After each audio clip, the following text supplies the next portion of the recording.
Hi, I'm Trinae, and I'm here at the 4th Annual Uniquely You Summit. Over 500 young girls have gathered from Connecticut to DC to declare what makes them special.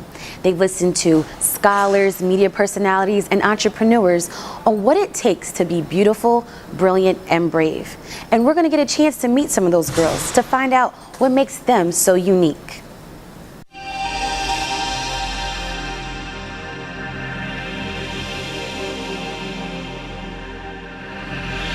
Our declaration this year, or our theme this year rather, is I am, and we've asked all the girls to make a declaration. And for me, I said, well, if I'm asking them to make a declaration about who they are, their I am statement, what is mine?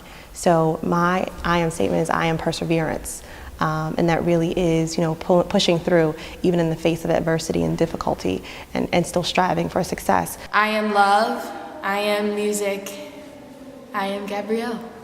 I am original because of my life experience and because I value differences. I am peace and I am a survivor.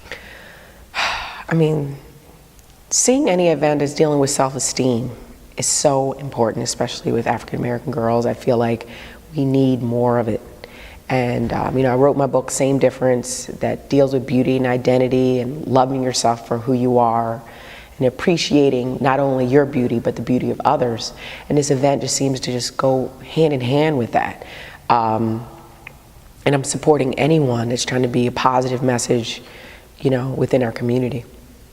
Well, I know for me, I learned a lot about colorism and the history of colorism and where it started and why it's still prevalent today. And I'm going to take with me that all shades of black are beautiful. Everything is beautiful, there's no right, there's no wrong. I think we really need to, in 2013, embrace the color of our skin and not continue this sad tradition of putting people down because of what they look like.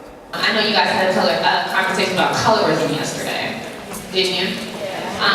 Being a light-skinned woman in America and dealing with the back and forth between dark skin and light skin.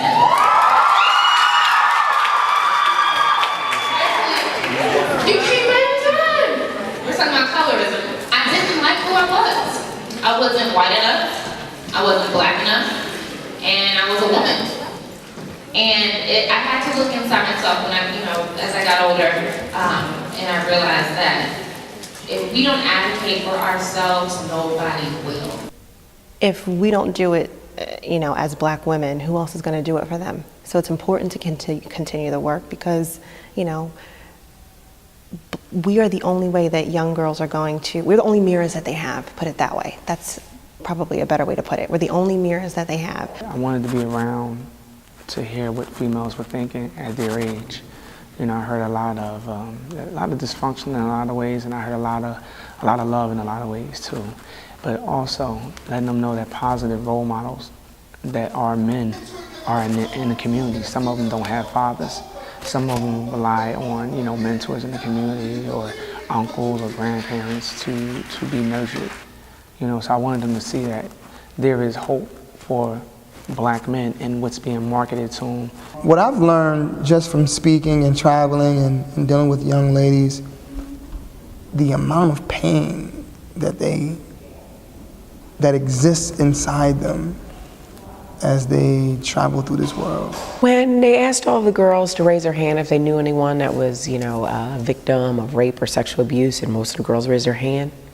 At this age, even though I've seen statistics that show that, 1 in 5 girls are being raped and different, or victims of sexual abuse, just seeing it in such a large audience was like, wow, we really need to talk about this, because a lot of times we think of, even though we know the statistic, we think of older women dealing with, such hard, heavy topics, but we need to talk about it much earlier. Just talking with the girls when we did the girl exchange, it's just learning that, I've realized this from last year's summit, that everyone has a story, no matter if it's big, if it's small. It can be the smallest thing that may have occurred in your life, but it has made a difference. And it just shows me that I'm not the only one. I'm not alone. As many times as I may feel alone, I know that I'm not. They want to hear from one another. So they don't want to hear us constantly as women telling them what they should do. So we've got to provide a place where we're training up girls who are going off to college so that they can come back and say, hey, this is what you need to be doing. I was sitting in the exact same seat. Good morning. So I want to know, why doesn't guys' maturity match their age? I keep coming back to Uniquely Summit because when I moved to this country, I went to all white schools, and I still go to now. I didn't have that many black friends, and I was always looking for people who looked like me and maybe thought like me and had things in common with me. So I came to Uniquely Summit the first time, and I was just overwhelmed by this power of sisterhood and love and no judgment. There really is, like, everyone just accepts you, you know? And I think that's amazing, and there should be more things like this throughout the nation for other black girls. These type of conferences are uplifting to the spirit, to know that there's a group of women. You know, usually you can have men who are putting on a conference that are, you know, uplifting women or whatever, but to have women who said, no longer would I sit by and allow our nation, our world, to trample on the hearts and souls and innocence of our baby girls and future mothers. Who inspires you outside of your family? Outside of my family, wow. Oh, that's kind of hard. Okay, I can definitely say Shalia. Yeah. And for me, I've never met anyone like Shalia.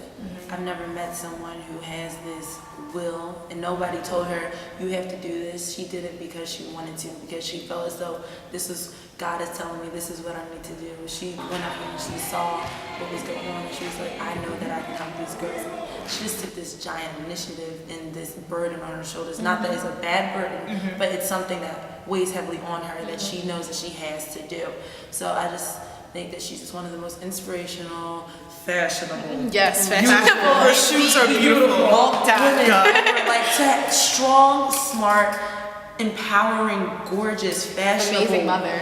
Best mother. She's just like somebody I was like, I just need to be like her. I want to, need to be so like much. her. Be like yourself. Be like myself. But also like her. There's nothing more powerful than this. This is more powerful than she knows. She's doing something that is sending the type of waves that future generations could feel at this moment. This is just amazing, and I wouldn't want to miss it for the world. I am